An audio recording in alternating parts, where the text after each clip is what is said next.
কে রে ওখানে? তাড়াতাড়ি বেরিয়ে আয়, নয়তো গুলি করে দেব।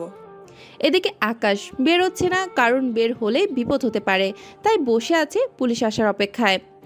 আমি আবারও বলছি, বেরিয়ে আয়। ওখান থেকে কেউ বের না হতেই রাজীব ইশারা দিতেই ওখান থেকে কয়েকজন লোক এসে জায়গাটা চেক করতে আসে। ওখানে ওখানে আকাশ দেখে গুলি করতে থাকে। এইদিকে আকাশ তো প্রাণের ভয়ে পালাতে থাকে, তবে পেছনের দিকে নয়, সামনের দিকে, কারণ পুলিশ আসার আগেই ওরা গাড়ি চালিয়ে দেয়। তাই আকাশও ওর পায়ের কাছ থেকে বন্দুক বের করে ওদের উপর গুলি করতে থাকে। ওদের কয়েকজনকে আকাশ মেরে ফেলে গুলি করে, বাকিরা গাছের পাশে লুকিয়ে আছে। আকাশ গাড়ির চাকায় গুলি করে চাকা নষ্ট করে দেয়, এতে করে গাড়ির সামনে আর এগোতে পারবে না। আকাশ একে একে ওদের সবাইকে মেরে ফেলে। এরপর গাড়ির কাছে যাওয়ার আগে মোবাইল গাছে আটকে রাখে, যাতে করে সবাই লাইভ দেখে। আমি রিপোর্টার আকাশ, আপনারা দেখছেন RTV। এতক্ষণ আপনারা লাইভ দেখছেন কিভাবে মেয়েদের পাচার করা হচ্ছে। এখন আপনারা দেখবেন এই গাড়ির ভিতরে কি আছে। তাহলে চলুন এই গাড়ির ভিতরে কি আছে তা দেখি। আমি এখন গাড়ির দরজা খুলব এবং ভিতরে কি আছে তাহলে আপনারা দেখুন। এখানে প্রায় 15 জন মেয়ে আছে, যাদের বিভিন্ন পতিতালয় বিক্রি করে দেওয়া হবে। এই চক্রের পিছনে কারা কারা আছে তা অবশ্যই পুলিশ আশা করি খুঁজে বের করবে।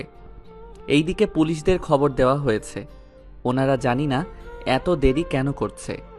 তাই আমি এই মেয়েগুলোকে নিজ দায়িত্বে পুলিশের কাছে নিয়ে যাব।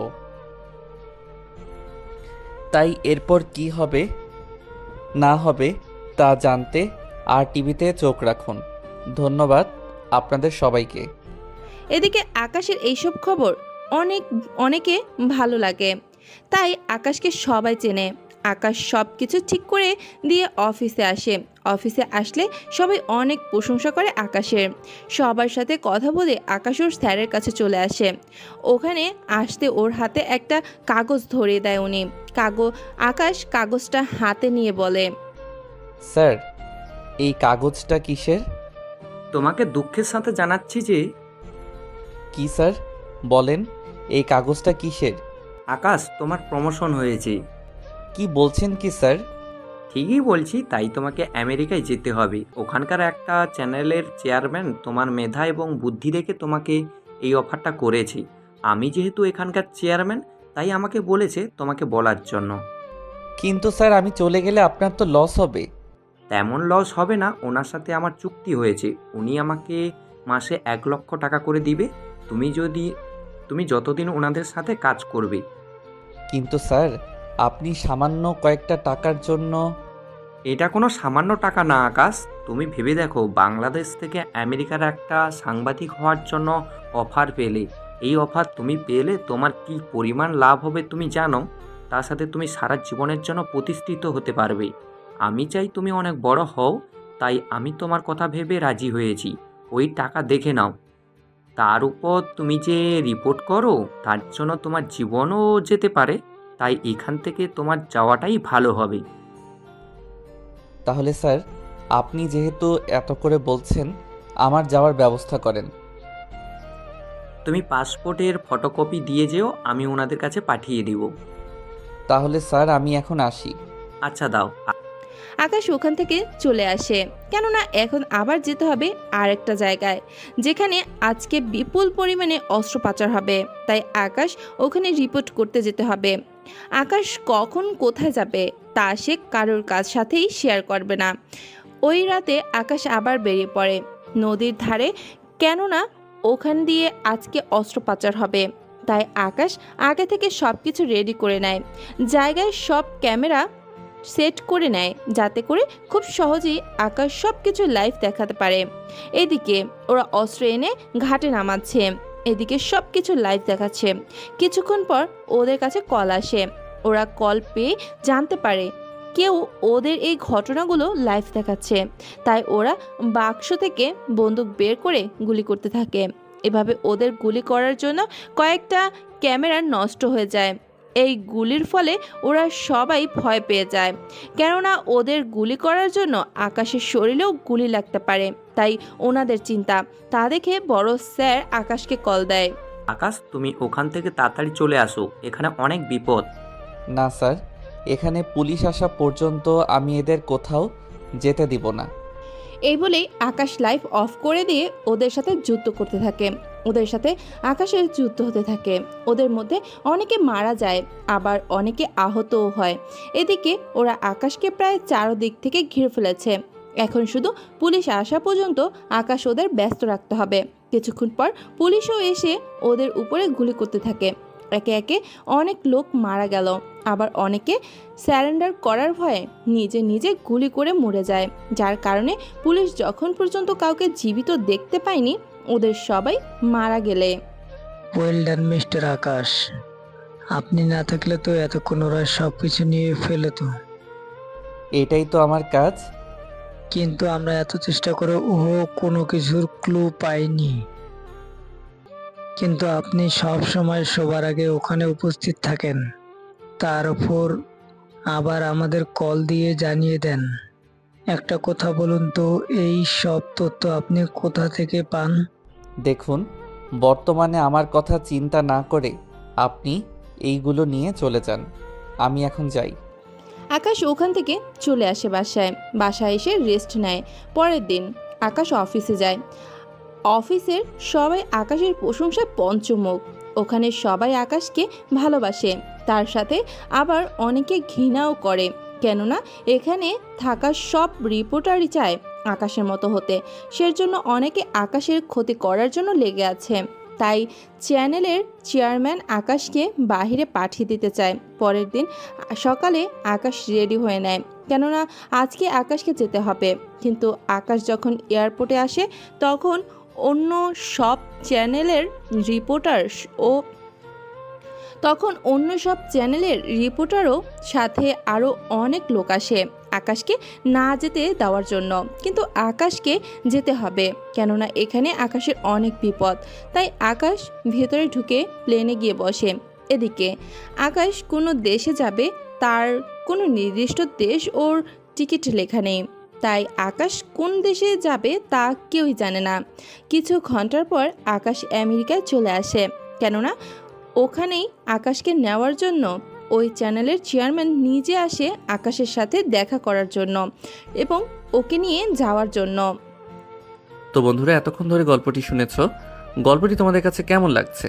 যদি গল্পটি ভালো লেগে থাকে এবং এ ধরনের গল্প আরও শুনতে পছন্দ করো, তাহলে এক্ষুনি নিচে থাকা সাবস্ক্রাইব বাটনটি টিপে আমাদের পরিবারের একজন সদস্য হয়ে যাও এবং গল্পটি কন্টিনিউ করো। আর হ্যাঁ, একটি সুন্দর কমেন্ট করতে কিন্তু ভুলবে না। আমি রাশেদ চৌধুরী, এবি চ্যানেলের চেয়ারম্যান। আমি তোমাকে ডেকেছি, তাহলে চলো আমাদের অফিসটা তোমাকে একবার নিয়ে যাই। এরপর তুমি কয়েকদিন পর না হয় অফিসে জয়েন করতে পারবে। তাই হবে স্যার। এখন তাহলে গাড়িতে ওঠো। আকাশ গাড়িতে উঠলে ওরা নিয়ে চলে আসে ওদের চ্যানেলের অফিসে।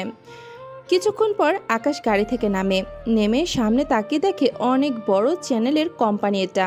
অনেকে ফুল দিয়ে দাঁড়িয়ে আছে আকাশকে বরণ করার জন্য, কেননা এই অফিসে সবাই এখন আকাশের ব্যাপারে জানে। তাই সবাই আকাশের সাথে কথা বলার জন্য দাঁড়িয়ে আছে। কিন্তু সবাইকে আশ্চর্য করে আকাশ নিজের মুখ ঢেকে রেখেছে।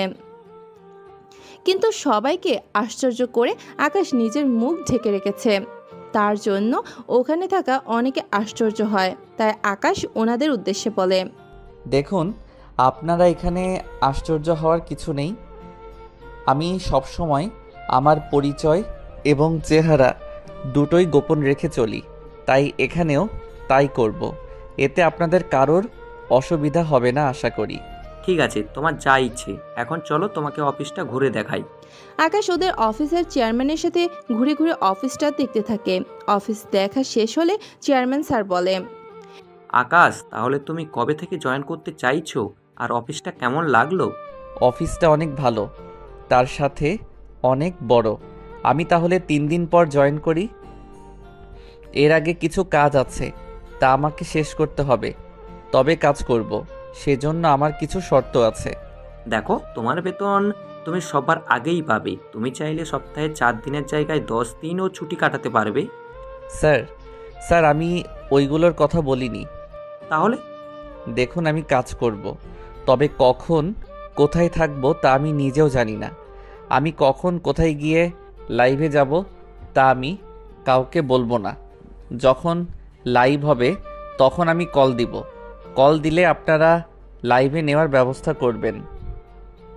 আমি অফিসে সময় করে উপস্থিত নাও থাকতে পারি, আবার অফিস ছুটি হওয়ার পরও কাজ করতে পারি।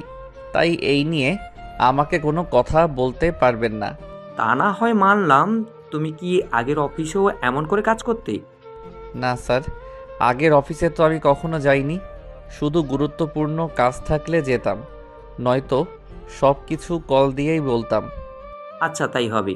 এখন তাহলে তুমি বাসায় যাও, কোম্পানি থেকে তোমাকে থাকার ব্যবস্থাও গাড়ি দেওয়া হবে। না স্যার, আমার ওইসব কিছু লাগবে না। তোমার সুরক্ষার একটা ব্যাপার আছে। না স্যার, আমি সব কিছু আমার জিনিসই ইউজ করব। তাহলে চলি স্যার। এখন হয়তো আপনারা ভাবছেন কিভাবে কি হতে চলেছে, কেননা এই শহরটা কিন্তু আকাশের অপরিচিত না। এই শহরে সব কিছু চেনা। ওই দিন আকাশ বাসায় ফিরছিল। আকাশ এখানে একটা হোটেলে থাকে। ও রুমে এসে শুয়ে থাকে। এইদিকে রাতের বেলায় এই শহরে একে রাজত্ব চলে। একে হচ্ছে আন্ডারওয়ার্ল্ডের কিং। ওর উপরে কোনো মাফিয়া কথা বলতে পারে না, শুধু একজন পারে, আর সে হচ্ছে ডন। ডনও মাফিয়া কিংদের মতো, কিন্তু ডন সবসময় অবৈধ কাজ করে বেড়ায়। একে শুধুমাত্র রাতের বেলায় ওর কাজকর্ম করতে থাকে। এদিকে ডন দিনেও রাতে নিজের কাজ চালিয়ে যায়। এদিকে রাতের বেলায় একে ওর আস্তানায় চলে আসে। ওখানে আসতেই সবাই দাঁড়িয়ে যায়। শহরে নতুন কোনো খবর আছে কি? একটা খবর পেয়েছি, তবে সঠিক কিনা তা জানি না এখনো। কি খবর? তাড়াতাড়ি করে বলো। বস, খবর পেয়েছি বাংলাদেশ থেকে একজন সাংবাদিক আনা হয়েছে। ওই সাংবাদিক কয়েকদিন পর কাজ করতে পারে। ওটা নাকি খুব সাংঘাতিক। যাক, তাহলে ওর সাথে খেলতে অনেক ভালোই হবে। এখন বল, ডনের খবর কি? কোথায় আছে ডন? বস, এই ব্যাপারে কিছু জানি না, কেননা ডন আজকাল কোথায় থাকে তাই তো জানি না। ওকে, কোনো ব্যাপার না। ডনের নাকি কিছু মালপত্র কাল আসবে, তাই তোরা রেডি হয়ে থাকিস। কোনো চিন্তা করবেন না, সব হয়ে যাবে। তাহলে আজকের মিটিংটা এখানে শেষ। এদিকে সকাল বেলা আকাশ বের হয়ে অফিসে না এসে সমুদ্রের ধারে আসে, কেননা এখানে আজকে অবৈধ কাজ হবে, সেজন্য এখানে আসা। আকাশ আগের মতো সব জায়গায় সব কিছু ফিটিং করে রাখে। কিছুক্ষণ পর একটা জাহাজ সমুদ্রের ধারে এসে থামে। আকাশ তখন অফিসে কল দিয়ে বলে ওর ভিডিওটা লাইভ নেওয়ার জন্য, কিন্তু অফিস এত তাড়াতাড়ি না খোলার কারণে আকাশের ভিডিও লাইভে যাচ্ছে না। তাই আকাশ সব কিছু ভিডিও করতে থাকে। ভিডিও করতে করতে আকাশ ওর নিজের মতো করে সব ব্যবস্থা করতে থাকে। এইদিকে সমুদ্রের ধারে অস্ত্র বোঝাই করা বাক্স নামাতে থাকে। ওই সব কিছু আকাশ রেকর্ড করে নেয়। কিছুক্ষণ পর ওখানে পুলিশ আসে। পুলিশ আসতেই ওদের মধ্যে বন্দুক যুদ্ধ হতে থাকে। এতে করে ওদের মধ্যে অনেক লোকই মারা যায়, আবার অনেক লোকে জাহাজে করে পালিয়ে যায়। ওরা পালিয়ে গেলে আকাশ এখানে আসতেই, এই ছেলে কে তুমি? হাত উপরে তোলো, এইদিকে আসো। গুলি করবেন না, আমি একজন রিপোর্টার। কে তুই? রিপোর্টার? তাহলে এইভাবে মুখ কেন বেঁধে রেখেছিস? এই দেখুন আমার কার্ড, এই এবি চ্যানেলে কাজ করি। ওই চ্যানেলের কার্ড দেখে পুলিশ আকাশকে ছেড়ে দিয়ে জিজ্ঞেস করে, এটা বলো, তুমি কি করে এখানে আসলে? আমাদের কল দিয়ে তুমি আসতে বলেছিলে। কি যে বলেন না স্যার, আমি তো আপনাদের কল দিয়ে এখানে আসতে বলি। জি, আমি আসতে বলেছিলাম। বিশ্বাস না হলে ওই নাম্বারে কল দিলেই বুঝতে পারবেন। তাহলে এটা বলো, তুমি কি করে জানতে এখানে এরকম কাজ হচ্ছে? তা জানাটা কি দরকার? এখানে যা হচ্ছে তা আপনি উদ্ধার করেছেন, এটাই অনেক। আমার দরকার রিপোর্ট করা, আমি তাই করছি। কিন্তু তোমার সাথে ক্যামেরাম্যান ও ক্যামেরা, কিছুই তো দেখতেছি না আমি। ওই যে ক্যামেরা লুকানো, আর আমার ক্যামেরাম্যান লাগে না। আমার সব রেকর্ড করা শেষ। আমি তাহলে এখন আসি স্যার। এদিকে ডন খবর পেয়ে যায় ওর অস্ত্র পুলিশ জব্দ করে নিয়েছে ওই রিপোর্টারের সাহায্যে। ওই রিপোর্টারকে তো আমি কখনোই ছাড়বো না। আকাশ ওখান থেকে মোবাইল নিয়ে চলে আসে হোটেলে। ওখান থেকে ভিডিওটা এডিট করে, কেননা কিছু অপ্রয়োজনীয় সিন ওইগুলো ডিলিট করে দেয়। এরপর আকাশ এখানে ভয়েস সেট করে সরাসরি ভিডিওটা দিয়ে দেয় নিউজ চ্যানেলে। ওখানে ভিডিও পেয়ে ওরা এই ভিডিওটা নতুন করে আপলোড করে দেখাচ্ছে। এতে করে আগের থেকে অনেক লোক ওদের চ্যানেলের ফলো করতে থাকে। এদিকে দিন যতই যাচ্ছে আকাশের কাজ তত ভালো হচ্ছে। এদিকে দেখতে দেখতে 1 মাস কেটে যায়। আকাশ আজকে আরও একটা ভিডিও নিয়ে অফিসে আসে, তবে এই 1 মাসে আজকে আকাশ অফিসে আসতেছে, তাই অফিসে ঢুকতে গিয়ে রাস্তা হারিয়ে ফেলে, কেননা কোনো রুম কোন দিকে তা ভুলে গিয়েছে। কিছুক্ষণ পর আকাশ চলে আসে চেয়ারম্যানের রুমে। ওখানে দরজায় হাত দিয়ে দরজা খুলে যায়। আকাশ ভেতরে গিয়ে চেয়ারম্যান স্যারের সাথে কথা বলে। উনি আকাশের কাজে অনেক খুশি হয়, তাই উনি আকাশকে $5000 বেতন দেয়। সত্যি আকাশ, আমি তোমার কাছে অনেক খুশি। তোমার জন্য আগে থেকেও আমার চ্যানেলের চাহিদা অনেকের কাছে বেড়ে গিয়েছে।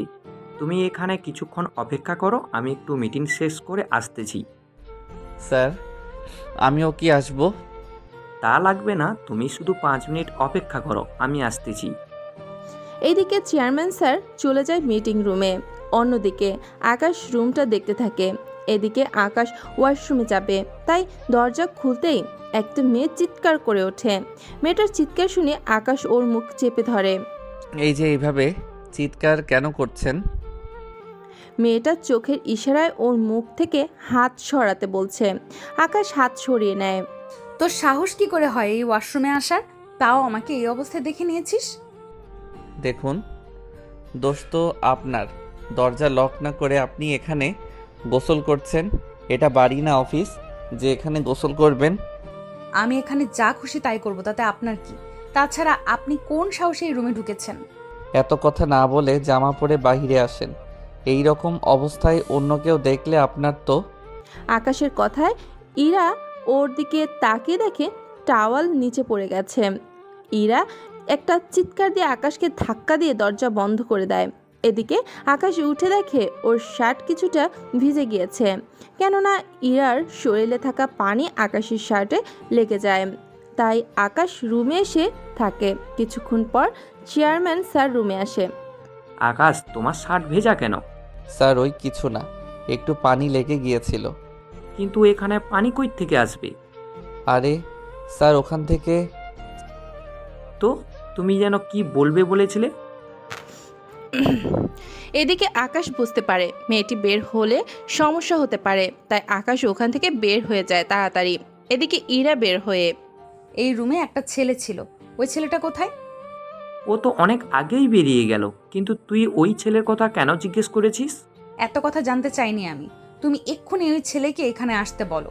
ওকে অনেক তাড়াতাড়ি করো। ও তো অফিসে কাজ করে না। বাহ, অফিসে কাজ করে না, সেখানে তুমি ওই ছেলেকে এই রুমে বসিয়ে দিয়ে কোথায় গিয়েছো? আরে আমি তো মিটিং রুমে গিয়েছিলি। তুমি ওর নাম্বারটা আমাকে দাও। আরে আমি তো মিটিং রুমে গিয়েছিলাম। কিছু হয়েছে কি? হয়ে থাকলে আমাকে বল। তুমি ওই ছেলেকে কল দিয়ে এই রুমে আসতে বলো। ইরার কথায় চেয়ারম্যান আকাশকে কল দিয়ে ওনার রুমে আসতে বলে। আকাশ নিচ থেকে আবারও উপরে উঠে ওনার রুমে আসে। স্যার চলেই তো যাচ্ছিলাম, তাহলে আবার কেন ডেকেছেন? আমি না, ও ডাকতে বলেছে। ইরার দিকে ইশারা করে। এদিকে আকাশ ইরার দিকে তাকিয়ে আছে। দেখে ইরা রাগে লুক নিয়ে তাকিয়ে আছে। দেখুন স্যার, আমার কোনো দোষ নেই। আমি যেই কথাটা বলার আগেই ইরা দৌড়ে এসে আকাশের মুখ চেপে ধরে। এই, আপনি একদম চুপ থাকেন। আপনাকে কি আমি বলছি মুখ খুলতে? বলতে কি একটু লজ্জা করে না বাবা সামনে মেয়ের? ইরা, কি বলছিস তুই? আমি তো কিছুই বুঝতে পারছি না। আব্বু, তার আগে বলো এই ছেলেটি কে? এই ছেলেটি আমাদের এখানে কাজ করে, তাও 1 মাস হয়েছে। কি 1 মাস ধরে আমাদের এখানে কাজ করে আর আমি ওকে এখন দেখছি? আসলে ও তো অফিসে আসে না, তাই তুই দেখিস না। কেন, তুমি ওকে বেতন দিচ্ছ অথচ ও অফিসে আসে না? এটা ঠিক বুঝলাম না আব্বু। স্যার আকাশ স্যার বল আকাশ স্যার বলাতে ওনারা দুজনেই কথা বন্ধ করে দিয়ে আকাশের দিকে তাকায়। কি হয়েছে আপনার? আপনারা কথা বলেন, আমি না হয় যাচ্ছি। আপনি চুপ করে বসেন। আব্বু তুমি বাইরে যাও, ওনার সাথে আমার কথা আছে। ইরার আব্বু রাশেদ চৌধুরী রুম থেকে চলে যায়। উনি চলে যাওয়ার পর আচ্ছা, ওয়াশরুমের দরজা নক করে ঢুকতে হয়, তা কি আপনি জানেন না? ওয়াশরুমের দরজা বন্ধ করে গোসল করতে হয়, তা কি আপনি ভুলে গেছেন? এটা আমার আব্বুর অফিস, তার উপর এটা ওনার পার্সোনাল রুম। আমি মাঝে মাঝে সময় পাই না বলে এখানে এসে গোসল করি, কিন্তু আপনি দরজা নক না করে আমার সব কিছু ইচ্ছে করে আপনার চোখ দুটো। চোখ না থাকলে আমি আপনাকে তো আজকে এত সুন্দর করে দেখতে পেতাম না। কি?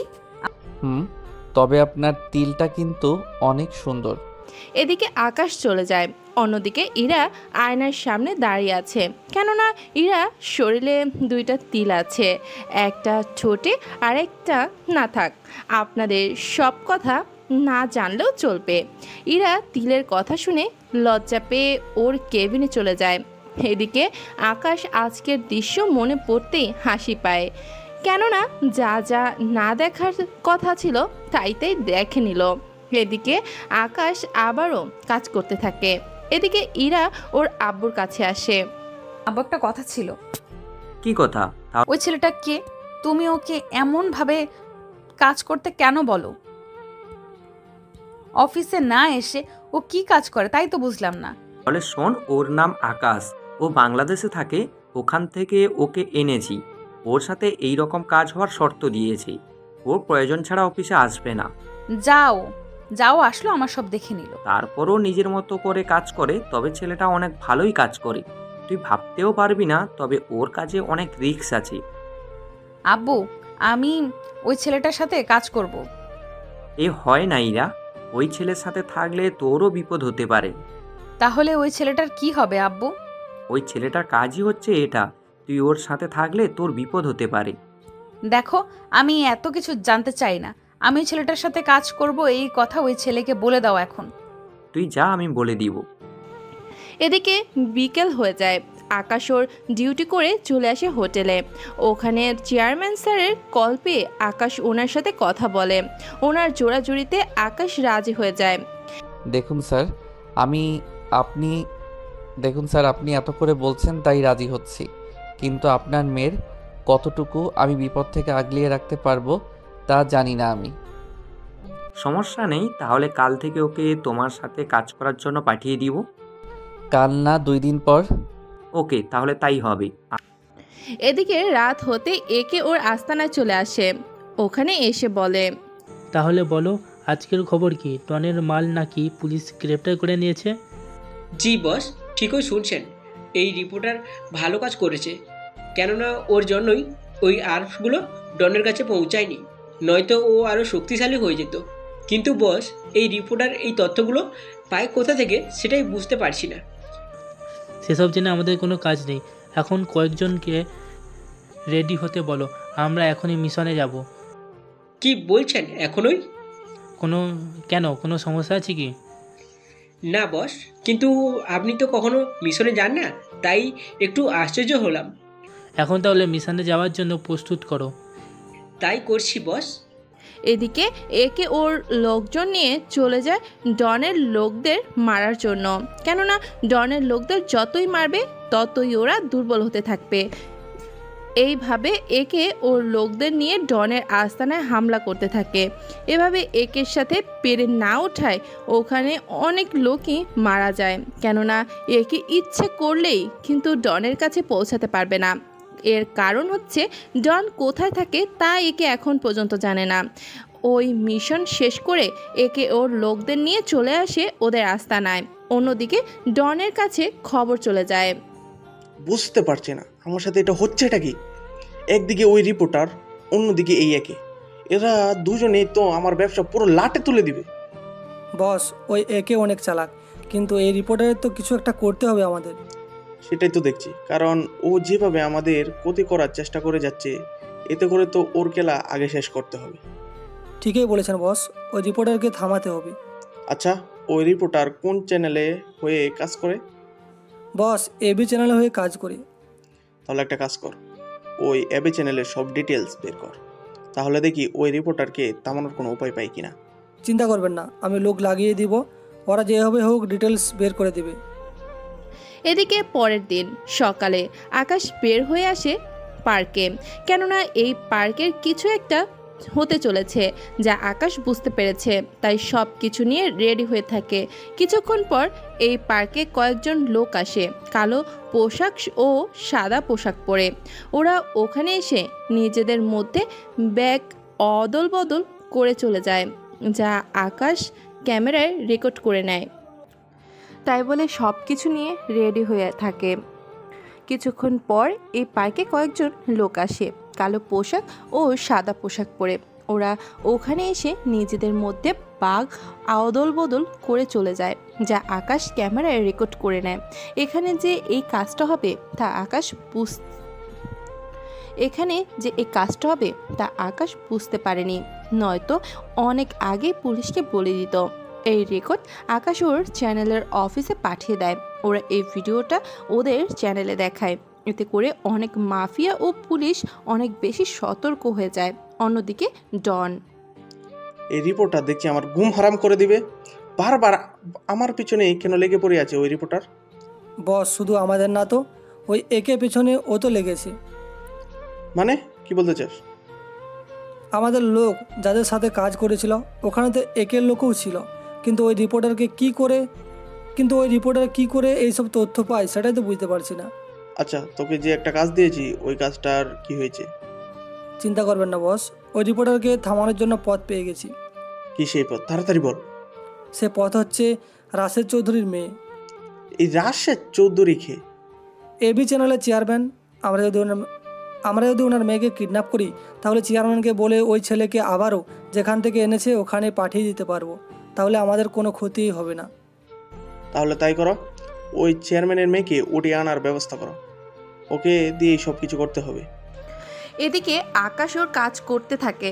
অন্যদিকে ইরা আজকে অফিসে এসেছে, ওর কেবিনে বসে পড়ে, সাথে ওদের অফিসে আগের মতো কাজ চলতে থাকে। এদিকে দুপুরবেলায় ডনের লোক বসে বসে কখন ইরা বের হবে আর কখন ওকে কিডন্যাপ করতে পারবে।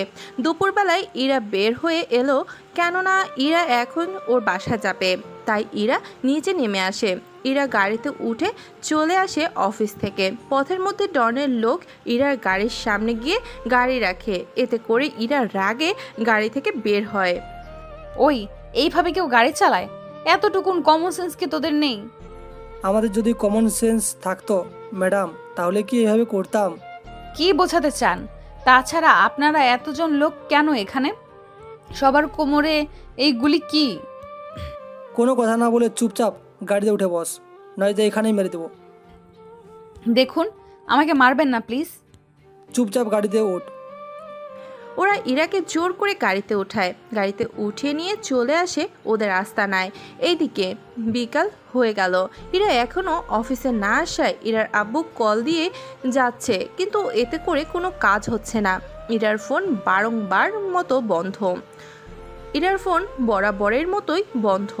এইদিকে ইরার আব্বু অনেক চিন্তিত, কেননা ওনার একমাত্র মেয়ে যদি কোনো বিপদ হয়ে যায়, তাই উনি আকাশকে কল দেয়। জি স্যার, বলেন। আকাশ, আমার মেয়েকে খুঁজে পাওয়া যাচ্ছে না। আকাশ, আপনার মেয়ে? ওই দিনে আমার কেবিনে যাকে দেখলে। মনে পড়েছে। কখন থেকে খুঁজে পাচ্ছেন না? ও দুপুরে খেতে গিয়েছিল, এখনো পর্যন্ত আসেনি। আমি বাড়িতেও কল দিয়েছি, ও বাড়িতেও যায়নি, তার উপর ওর নাম্বারটাও বন্ধ। এখন কি করব কিছুই বুঝতে পারছি না। স্যার, আপনি তাহলে পুলিশে জানান ব্যাপারটা। তুমি একটু অফিসে আসো আকাশ। স্যার, আমি তো একটা মিশনের কাজে আছি। এখানে আমার মেয়ে বিপদে, তুমি মিশন নিয়ে পড়ে আছো? স্যার শান্ত হন, আগে দেখুন কেউ কল দেয় কি না, কেননা কল দেওয়া পর্যন্ত অপেক্ষা করেন। তাই করছি। এদিকে আকাশ ওর মিশনে আছে, কেননা আজকে এখানে কয়েকজন মেয়েকে অন্য দেশে পাচার করবে, তাই আকাশ বসে আছে ওদের বাঁচানোর জন্য। এদিকে কিছুক্ষণ পর ইরার আব্বুর নাম্বারে কল আসে, তাও একটা অচেনা নাম্বার থেকে। কে বলছেন? আমি ডনের ডান হাত বলতেছি। জি বলুন, আপনারা আমাকে কেন কল দিয়েছেন? কারণ আপনার মেয়ে এখন আমাদের হাতে, ওকে একটা শর্তে আমরা ছেড়ে দিতে পারি। জি বলুন, কি শর্ত? আপনার চ্যানেল একটা ছেলেকে আপনারা এনেছেন আপনার চ্যানেলে একটা ছেলেকে আপনারা এনেছেন ওই ছেলে আমাদের অনেক ক্ষতি করেছে, তাই আপনি যত তাড়াতাড়ি এই ছেলেকে ওর দেশে ফিরিয়ে দিবেন তত তাড়াতাড়ি আপনার মেয়েকে ফিরিয়ে পাবেন। প্লিজ আমার মেয়েকে ছেড়ে দিন, আমি ওই ছেলেকে আজকের দিনের ভিতরেই পাঠিয়ে দেব। প্লিজ আমার মেয়েকে কিছু করবেন না। এই তো ভালো, তাহলে তাই করেন। ওই ছেলেকে এয়ারপোর্টের ভিতরে দিয়ে আসবেন। ও যখন ওর দেশে গিয়ে ফিরবে তখন আপনার মেয়েকে ফিরে পাবেন। আচ্ছা, আমি এক্ষুনি ওই ছেলেকে ওর দেশে পাঠিয়ে দিব। তাহলে তাই করেন। ইরার আব্বু অনেক চিন্তিত হয়ে পড়ে, তাই উনি আকাশকে কল দিয়ে সবটা জানায়। আকাশ সবটা জেনে দেখুন, আমার জন্য আপনার মেয়ের কোনো ক্ষতি হোক তা আমি চাই না। শুধু এতটুকু বলবো, আমি এই মিশনটা শেষ করে আসব। শেষ না করে আসলে হয় না? স্যার, আপনার কাছে যেমন আপনার মেয়ের জীবনটা দামি, ঠিক এখানেও অনেক মেয়ে আছে যারা ওদের পরিবারের কাছে দামি। তাহলে তাই করো। এদিকে কল কেটে দিয়ে আকাশ অপেক্ষা করতে থাকে। কিছুক্ষণ পর ওরা মেয়েদের নিয়ে আসে, তবে খুবই অল্প সংখ্যক লোক, তাই আকাশ ভিডিও রেকর্ড করছে, কারণ লাইভ দেখালে অনেক অসুবিধা হবে সেজন্য। এদিকে ওরা একে একে মেয়েগুলোকে গাড়ি থেকে নামাতে থাকে। আকাশ দূর থেকে গুলি করে গাড়ির চাকাগুলো নষ্ট করে দেয়, যাতে করে কোনো গাড়ি থেকে বের হয়ে যেতে না পারে। এদিকে একে একে মেয়েগুলোকে নামাতে থাকে। আকাশ বাকি লোকদেরও গুলি করে মেরে ফেলে। আরও 5-6 জন আছে যাদের কাছে কোনো বন্দুক নেই, তাই আকাশ ওখান থেকে বের হয়ে আসে এবং বাকি লোকদের মারতে থাকে। ওদের মেরে আকাশ ওই মেয়েগুলোকে উদ্ধার করে। ওখানে 5 জন মেয়ে ছিল। আকাশ ওদের চেহারা দেখতে পাচ্ছে, ওদের মধ্যে ইরাও ছিল। ইরাকে দেখে আকাশে কিছুটা প্রাণ ফিরে এলো, কেননা আকাশ এখান থেকে চলে গেলে ইরাকে অনেক মিস করতো। সেজন্য ইরাকে পেয়ে আকাশ না চাইতেও জড়িয়ে ধরে। আমি তোমাকে কোথাও হারাতে দিব না। কিন্তু ইরার জ্ঞান না থাকায় আকাশ ওর গাড়িতে করে বাকি মেয়েগুলোকে উঠিয়ে হসপিটালে নিয়ে আসে। ওখানে সবার ট্রিটমেন্ট চলতে থাকে, কেননা ওদের ড্রাগস দেওয়া হয়েছিল, তাই সবাই অজ্ঞান হয়ে আছে। ডক্টর ইঞ্জেকশন দিতেই সবার জ্ঞান ফিরে আসে। ওদের জ্ঞান ফিরতেই ওরা আকাশের সামনে এসে জড়িয়ে ধরে মেয়েগুলো, সাথে আকাশকে ধন্যবাদও দেয়। এরপর ওই মেয়েগুলোকে পুলিশের কাছে দিয়ে দেওয়া হয়। এতে করে ওদের পুলিশ নিজ দায়িত্বে ওদের বাড়িতে পৌঁছে দেয়। এইদিকে আকাশ ইরার দিকে তাকিয়ে দেখে এরা পুরো কুচকে তাকিয়ে আছে। আরে ম্যাডাম, আপনি কি এখানে বসে থাকবেন নাকি যাবেন এবার? যাবো তো, তার আগে এটা বলুন, মেয়েদের সাথে কোলাকুলি করতে অনেক মজা লাগে আপনার, তাই না? বিশ্বাস করুন, আমি চাইনি এমন কিছু। ওরা যে এমনটা করবে তা তো আমি ভাবতেও পারিনি। তাহলে চলুন এবার বাসায় যাব, আব্বু অনেক চিন্তিত। আপনাকে তো কিছু দেওয়া হলো না। কি দিবেন? ওই মেয়েগুলো তো কোলাকুলির সাথে চুমুও দিয়েছে, তাই আমি ভাবছি স্পেশাল কিছু দিব। স্পেশাল বলতে? এইদিকে ইরা আকাশের কাছে এসে ওকে জড়িয়ে ধরে, সাথে আকাশের ঠোঁটে কিস করে। ইরা যে এমনটা করবে তা আকাশ কখনোই ভাবতে পারেনি। এটা ছিল স্পেশাল। এখন চলুন বাড়িতে। ওরা বাড়িতে ঢুকে যায়। রাশেদ চৌধুরী ইরাকে দেখে জড়িয়ে ধরে। তুই এসেছিস? আমি তোর জন্য কত যে অপেক্ষা করেছি তা তো তোকে বলে বোঝাতে পারবো না, কিন্তু এখানে এলি কি করে? পেছনে তাকালেই বুঝতে পারবে। উনি আকাশের কাছে এসে ওকেও জড়িয়ে ধরে। সত্যি আকাশ, আমি তোর এই ঋণ কখনো শোধ করতে পারবো না আকাশ। এটা আমার কর্তব্য ছিল। আমি আপনার মেয়েকে আপনার কাছে ফিরিয়ে দিয়েছি। এখন তাহলে আমি আমার দেশে ফিরে যাই। আপনার দেশে মানে? হ্যাঁ ইরা, যারা তোকে কিডন্যাপ করেছিল ওরা আমাকে বলেছিল ওকে যদি ওর দেশে ফিরিয়ে না দিই তাহলে তোকে আর ফিরিয়ে দিবে না। এখন তো আমি ফিরে এসেছি, তাই ওনাকে কোথাও যেতে দেব না। কিন্তু আমি থাকলে তো আপনার বিপদ হতে পারে, সেজন্য আমি চলে যাওয়াটা ভালো হবে। আপনাকে কোথাও যেতে দেব না। আজ অনেক রাত হয়েছে, আপনি আজকের রাতটা এখানেই থাকুন। বেশি প্রয়োজন হলে সকালে যেতে পারবেন। আকাশ, আমার মেয়ে যেহেতু এত করে বলছে তাহলে আজকের রাতটা থেকে যাও। ঠিক আছে স্যার। আকাশ এখানে থাকবে শুনে ইরার মুখে হাসি ফোটে। ইরা আকাশকে একটা রুমে নিয়ে যায়। ওখানে রুমটা নিয়ে হাত গুছিয়ে দেয়। রুম কি আপনি গোছান সব সময়? না, কাজের লোক আছে। তাহলে এখন যে আপনি এটা কোনো ব্যাপার না, আপনার জন্য তো এটুকুন করাই যায়। তা চলেন। তা বলেন। আচ্ছা আপনি এতক্ষণ ফ্রেশ হয়ে আসেন, আপনি ততক্ষণে ফ্রেশ হয়ে আসেন, আমি খাবার নিয়ে আসতেছি। আপনি ফ্রেশ হতে হতে আমি চলে আসব। এইদিকে ইরা খাবার আনার জন্য নিচে যায়। আকাশও ফ্রেশ হতে যায়। কিছুক্ষণ পর ইরা খাবার নিয়ে আসে। আকাশ খাবার খেতে হাতটা বাড়াতেই দেখতে পায় ওর হাতে ব্যান্ডেজ, কেননা তখন মারামারি করার সময় কেটে গিয়েছিল। এই নিন খান, আপনাকে এত কষ্ট করতে হবে না, নিন প্লেটটা আমার কাছে দিন। প্লেট ওর কাছে নিয়ে আসে। আকাশ খাটে হেলান দিয়ে বসে আছে, এরা ওর সামনে বসে আছে। এরা খাবার তুলে আকাশকে খাইয়ে দিচ্ছে, কিন্তু আকাশ খাচ্ছে না। কি ব্যাপার, খাচ্ছেন না কেন? আপনার হাতটা কি সুন্দর না যে খেতে, আমার হাতটা কি সুন্দর না যে খেতে ইচ্ছে করছে না? কোনটা? তাহলে আপনার হাত ঠিক হওয়া পর্যন্ত এইখানেই থাকবেন। আমি আপনার হাত ভালো হয়ে যাওয়া পর্যন্ত আপনাকে এইভাবেই খাইয়ে দিব। তাই কোনো কথা না বলে খেতে থাকেন, চিন্তা করবেন না, আমি নিজেও খেয়ে নেব। এইদিকে ইরার আব্বু ওদের মাঝে হওয়ার সব কথা শুনে ফেলে। উনি তখন কিছু বলেননি। এইদিকে ইরা আজকে খাইয়ে দেয়, সাথে নিজেও খেয়ে নেয়। খাওয়া শেষ হলে আকাশকে শুয়ে দিয়ে ইরা চলে যায় ওর রুমে। এই ডন তো রেগে পুরাই আগুন। ভেবেছিলাম একটা, কিন্তু এখন হয়ে গেল আরেকটা। সেটাই তো ভাবছি বস, কি করে কি হয়ে গেল কিছুই বুঝতে পারছি না। কি চাইলাম আর কি হয়ে গেল। তাই তো ভাবছি, ছেলেটাকে যতটা সাংঘাতিক ভেবেছি, এই তো দেখি তার থেকেও সাংঘাতিক। বস এখন কি করব? ওই রিপোর্টার তো কাউকে ছাড় দিচ্ছে না। তাহলে ওই ছেলের দুর্বল জায়গায় আমাদের হামলা করতে হবে। তাই খবর নে কোথায় ওর দুর্বল জায়গা। ঠিক আছে বস, তাহলে তাই করছি। এদিকে পরের দিন আকাশ ঘুম থেকে উঠে ওয়াশরুমে চলে যায়। ফ্রেশ হয়ে এসে দেখে ইরা নাস্তা নিয়ে এসে বসে আছে। এতক্ষণ লাগে আসতে? আমি সে কখন থেকে বসে আছি। হাতের জন্য একটু তো সময় লাগে। কি নিন এখানে বসুন, আমি আপনাকে খাইয়ে দিব। সরি, আকাশ কোনো উপায় না পেয়ে বসে পড়ে। ইরা নিজেও খাচ্ছে, আবার আকাশকেও খাইয়ে দিচ্ছে। এভাবে 2 দিন কেটে যায়। এখন ইরা আকাশের প্রতিও আকাশ ইরার প্রতি দুজনেই অনেক দুর্বল হয়ে যায়। এই কয়েকদিনে ইরার আব্বু অনেক কিছু লক্ষ্য করে। উনি শুধুমাত্র আকাশের যাওয়ার অপেক্ষায় আছে, কেননা আকাশ হোটেলে চলে গেলেই উনি ইরার সাথে কথা বলবে সেজন্য। এদিকে 3 দিনের দিন আকাশ সুস্থ হয়ে গেলে আকাশ হোটেলে চলে যায়। ওখানে আকাশ ইরার সাথে কাটানো মুহূর্তগুলো মনে করতে থাকে। এদিকে ইরা ওর আব্বুর সাথে অফিসে আসে। ইরার আব্বু ইরাকে ওনার কেবিনে আনে। ইরা, তোকে একটা কথা জিজ্ঞেস করব। কি কথা আব্বু? তুই কি আকাশকে পছন্দ করিস? হঠাৎ এই প্রশ্ন? ভালোবাসিস কিনা তা তো বল। কিছুটা তো বাসি। কিন্তু ইরা, তুই কি ভুলে গেছিস ওই ছেলেটা কত সাংঘাতিক কাজ করে বেড়ায়? এতে করে ওকে বিয়ে করলে তোর জীবনটা না নষ্ট হয়ে যায়, তার জন্য আমার চিন্তা হয়। আমি যদিও বিপদে পড়ি, ও আছে আমাকে বাঁচানোর জন্য। তাছাড়া ও আমাকে ভালোবাসে কিনা তা তো জানি না। যদি ভালোবাসে তাহলে আমি ওকেই বিয়ে করব। তবে তুমি কিন্তু ওর সাথে এই নিয়ে কোনো কথা বলতে পারবে না যে আমাকে ভুলে যেতে, ঠিক আছে তো? আচ্ছা, বলবো না। তুই তো ওর সাথে কাজ করতে চেয়েছিলি। হ্যাঁ, তা তো করতে চেয়েছি, কিন্তু সে কোথায় দেখতেই তো পাচ্ছি না।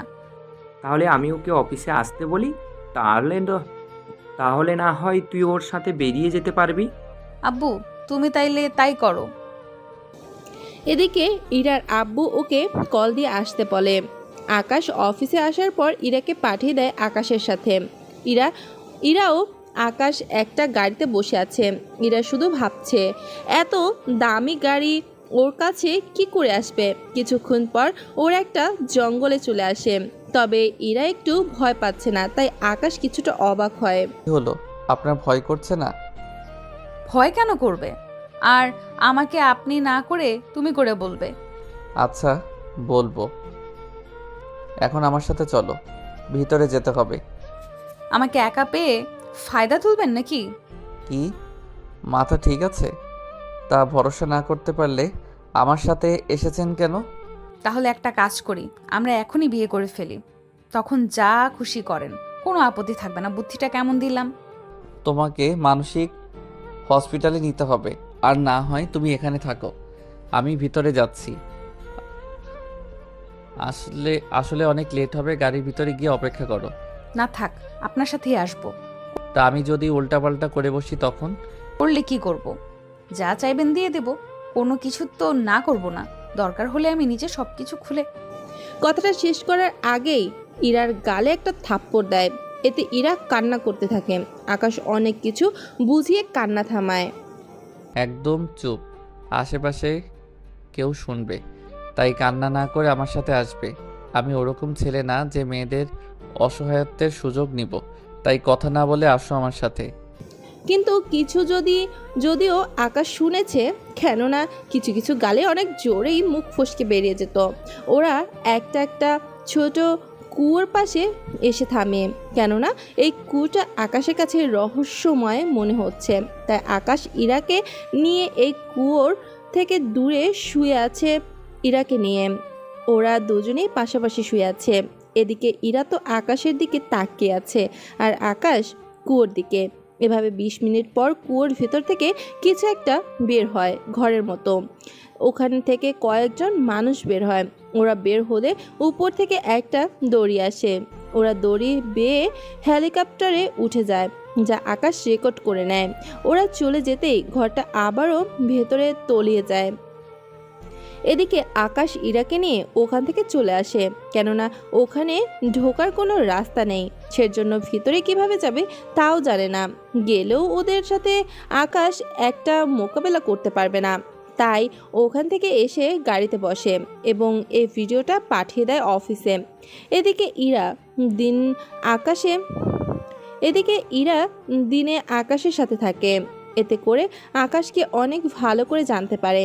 একটা কথা বলবো? কি কথা? তোমার কি কোনো জিএফ আছে, অথবা আগে কি কখনো ছিল?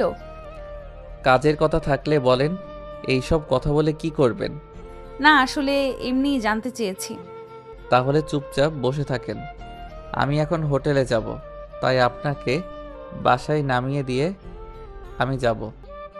আচ্ছা, দুইজন একসাথে হোটেলে যাই। ইরার জোড়াজোড়ি করাতে আকাশকে নিয়ে চলে আসে হোটেলে। ইরা রুমে ঢুকে দেখে সব রকমের হাতিয়ার এখানে। সবগুলো কেমন যেন। এত ভালো করে না তাকিয়ে চলেন, আমার হয়ে গেছে। এত তাড়াতাড়ি? ওরা ওখান থেকে বের হয়ে একটা রেস্টুরেন্টে এসে খাবার খেয়ে বেরিয়ে পড়ে। এদিকে ওরা খাবার খেয়ে বেরিয়ে যায়। কিছু দূর এসে দেখে কয়েকজন লোক ওদের ফলো করছে। এখন আকাশ কি করবে বুঝতে পারছে না, তাই গাড়ি জোরে চালাতে থাকে। ওরা একটা ফাঁকা জায়গায় চলে আসে। ওখানে এসে ইরাকে নিয়ে বের হয়ে আসে। এখানে লুকিয়ে থাকবেন, যাই হয়ে যাক না কেন। আমি যতক্ষণ পর্যন্ত আসতে না বলবো ততক্ষণ পর্যন্ত কিন্তু বের হবে না। কিন্তু তুমি কোথায় যাচ্ছ? এখন এইগুলো ভাবার সময় নেই। এই পোশাকটা পরে থাকেন, তাহলে গুলিতে সমস্যা হবে না। আকাশ ওখান থেকে আসলে একের লোক আকাশের উপর হামলা করতে থাকে। এদিকে আকাশ গাড়ির কাছে আসে এবং গাড়ি থেকে সব অত্যাধুনিক সব অস্ত্র বের করে পাল্টা আক্রমণ করতে থাকে। ওরা গুলি করতে থাকে, কিন্তু গাড়িতে গুলি এসে লাগলে ও গাড়ি কোনো সমস্যা হচ্ছে না। আকাশ গাড়ির পেছনে থেকে ওদের মারতে থাকে এক এক করে। এদিকে ওদের দুইটা গুলির মধ্যে একটা গুলি গিয়ে ইরার গায়ে লাগে, কিন্তু জ্যাকেটের জন্য ভেতরে ঢুকতে পারেনি, কারণ আকাশ আগেই জানতো এখানে গুলি আসতে পারে, তাই আগে পরিয়ে দিয়েছিল। ওদের মারা শেষ হলে মোটামুটি আকাশ ওখান থেকে ইরার কাছে আসে। তোমার কিছু হয়নি তো? জ্যাকেটের ভেতরে একটা লাগে আর একটা গুলি। জ্যাকেটের ভেতর একটা লাগে আর একটা গুলি আমার হাতের ব্রেসলেটে লেগে অন্যদিকে চলে যায়। সেজন্য একটু ব্যথা পেয়েছি। চলো তোমাকে ডক্টরের কাছে নিয়ে যাই। এখন সেজন্য একটু ব্যথা পেয়েছি। তা লাগবে না, ঠিক আছি আমি। এত রিস্ক নিয়ে কাজ কেন করেন? আমি বলি কি, এত রিস্ক নিয়ে কাজ না করলেই তো পারেন। অভ্যাস হয়ে গিয়েছে। এখন চলুন যাওয়া যাক। একটা কথা বলবো? হ্যাঁ বলো। এদিকে ইরা এমন কিছু বলবে তা আকাশ বুঝতে পেরেছে, কিন্তু এখন যে সে কথা বলবে তা বুঝতে পারেনি। কি হলো, উত্তর দিচ্ছেন না কেন? দেখো, আমি ভালো করে জানি তুমিও আমাকে ভালোবাসো, তাই মিথ্যা বলবে না বলে দিলাম। I love you too Ira. আমিও তোমাকে ভালোবাসি, কিন্তু ভয়ে বলতে পারিনি, কারণ তুমি কোথায় আর আমি কোথায় সেজন্য। এখন যেহেতু বলেই দিয়েছো, তাই আমি চাই তুমি এই চাকরিটা ছেড়ে দাও, সাথে আমাদের চ্যানেলে কাজ করো, তাও চেয়ারম্যান হয়ে। আমার সাথে আমার বাড়িতে, আমার রুমে আমার সাথেই ঘুমাবে এক বিছানায়। তুমি কি চাও? সবাই আমাকে নিয়ে হাসি ঠাট্টা করুক? ও মা, এ কি বলছো তুমি? ঠিকই বলছি। তাহলে সবাই বলবে যে রাজকন্যা সহ রাজ্য হাতিয়ে নিলাম। ওদের কথা শুনতে হবে না। তাহলে বিয়ের পর আমি এখন যেভাবে আছি ওইভাবেই কাজ করব। ঠিক আছে, করতে পারবো, তবে এত সাংঘাতিকভাবে করতে হবে না। তাই হবে। কিন্তু তোমার আব্বু কি রাজি হবে বিয়েতে? আব্বুকে রাজি করানোর দায়িত্ব আমার। তুমি রাজি হয়েছো, এটাই আমার জন্য অনেক। এখন কেউ আসার আগে চলো এখান থেকে। তোমাকে ডক্টরের কাছে তো যেতে হবে, নয়তো এই হাতে ব্যথা করবে। কিচ্ছু হবে না, এখন চলো আব্বুর কাছে, ওনাকে খুশির সংবাদটা তো দিতে হবে। আচ্ছা চলো। ওরা গাড়ি করে চলে আসে অফিসে। অফিসে এসে ইরার ওর আব্বুর কাছে আসে। আব্বু, আকাশকে আমি বিয়ে করব, তুমি যত তাড়াতাড়ি পারো ওর সাথে আমার বিয়ে দেওয়ার ব্যবস্থা করো। আরও একটা কথা, ওর কিন্তু আমাদের সাথেই থাকবে। ঠিক আছে ইরা মা আমার, তাই হবে। তাহলে আকাশ, আমি তোমার আর ওর বিয়ে দিয়ে অফিসের দায়িত্ব তোমার উপরে বুঝিয়ে দিব। আমি অফিসের দায়িত্ব নিব না। যদি নেই তাহলে অনেকে বললে আমি আপনার ডলারও সম্পদ দেখে ওকে আমার প্রেমের জালে ফাঁসিয়েছি। তাই আমি চাই না এমন কিছু কেউ বলুক। তাহলে তাই হবে, আমি 2 দিনে তোমার আর ওর বিয়ে দিয়ে দিব। বাংলাদেশ থেকে তোমার কোনো আত্মীয় থাকলে ওনাদের আসতে বলো। তেমন কেউ নেই, আপনি বিয়ের কাজ শুরু করতে পারেন। ইরা এখন আপনার কাছে রাখুন, আমাকে একটা কাজে যেতে হবে। আমিও যাব তোমার সাথে। না ইরা, এখন রাতে, তার উপর জঙ্গল, তোমাকে বিপদের মুখে ছেড়ে আসতে পারবো না। আমি একা কোনো মতে আসতে পারবো, তাই আমাকে নিয়ে কোনো চিন্তা করতে হবে না। এদিকে আকাশ চলে আসে। অন্যদিকে ইরা ওর বাবার সাথে চলে আসে বাড়িতে। ওনার বিয়ে সেজন্য উনি সব কিছু অ্যারেঞ্জ করতে থাকে। এদিকে রাতে আকাশ চলে যায়। অন্যদিকে একে ওর লোকজন নিয়ে বেরিয়ে যায়, কেননা এই শহরে কিছু লোক আছে যারা একের লোকের মতো ঘুরে বেড়ায়। তাই একে এখন ওই সব লোকদের নিজ হাতে শাস্তি দেবে, কেননা ওদের জন্য একের নাম খারাপ হচ্ছে। এদিকে একে ওনার কাজ শেষ করে। অন্যদিকে আকাশ জঙ্গলের ভিতর বসে আছে, কেননা এখন এখানে অনেক বড় একটা মাংলিংকের কাজ চলবে। তাই আকাশ ভিডিও লাইভ নিতে পারবে না, কারণ এত রাতে অফিসে কোনো লোক থাকে না। তাই আকাশ ওর নিজের মাধ্যমে ভিডিওটা লাইভে নেওয়ার চেষ্টা করে, যাতে করে লোকজন তার সরাসরি দেখতে পায়। এদিকে আজকে ডন ওর লোকদের সাথে ডিল করবে কি করে, একে নামানো যায় তাই নিয়ে। এদিকে ওরা সবাই চলে আসে। আকাশও রেডি হয়ে লাইভে সরাসরি দেখাতে থাকে। এদিকে ডন, আমি বুঝতে পারছি না ওই রিপোর্টার আসলে কে, কেন ও আমার পিছনে পড়ে আছে, তাই তো বুঝতে পারছি না। সব সময় আমার লোকদেরই টার্গেট করে। ওই রিপোর্টারের সব তথ্য কি বের করছিস? বস, ওই রিপোর্টার আমাদের এখানে থাকা সব লোকেদের পেছনে পড়ে আছে। ওরা যেখানে যাচ্ছে সেখানে ওই রিপোর্টার ভিডিও করছে, তার সাথে পুলিশে খবর দিচ্ছে। ওই রিপোর্টার কোনো এজেন্ট নয় তো, যে ছদ্মবেশে ধারণ করে আমাদের সবাইকে বোকা বানাচ্ছে? কিন্তু তা কি করে হয়? তবে ছেলেটা মারামারি হতে শুরু করে সব কিছুই ভালো জানে। তাছাড়া আজকে সকালে একের লোক ওই রিপোর্টারকে মারতে গিয়েছিল, কিন্তু ওই রিপোর্টার ওদেরকেই উল্টে মেরে ফেলে। ওই রিপোর্টারের মধ্যে কিছু তো স্পেশাল আছে যা আমার কেউ দেখছি না। বস, ছেলেটা তো বাংলাদেশ থেকে এসেছে, তাই ওখান থেকে কোনো না কোনো ক্লু তো পাবই। তাই আপনি অনুমতি দিলে আমি বাংলাদেশে যাব। আপনি এখন আমাদের লোকজনকে বলে দেন কীভাবে ওরা চলাফেরা করবে এই নিয়ে। যা আমরা কেউ দেখছি না। তোমরা আমার হয়ে কাজ করো, তাই তোমরা একটু সাবধানের সাথে কাজ করবে। আমরা যেহেতু বেআইনি কাজ করি, তাই ইচ্ছে করলেই পুলিশকে জানাতে পারবো না। ওই ছেলে কিভাবে কি খবর পায় তা তো আমরা কেউ জানি না। তাই তোমরা কোথাও গেলে খুব সাবধানের সাথে থাকবে, ঘন ঘন জায়গা বদল করবে, এতে করে তোমাদের ওই রিপোর্টার ধরতে পারবে না। তাহলে এখন তোমরা আসতে পারো। ওরা ওখান থেকে চলে যায়। এইদিকে আকাশ ভাবতে থাকে।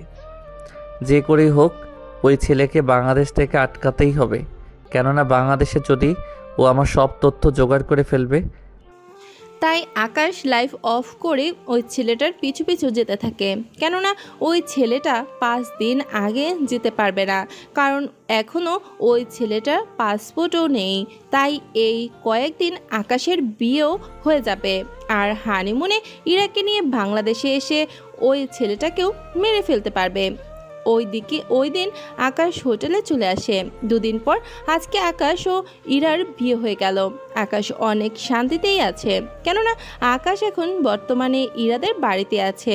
তার উপর ইরার মতো একটা ভালো মেয়েকে জীবনসঙ্গী হিসেবে পেয়েছে, সেজন্য। এদিকে ইরা আকাশকে বলে, আচ্ছা আমরা হানিমুনে কোথায় যাব? আচ্ছা বাংলাদেশ গেলে কেমন হয়?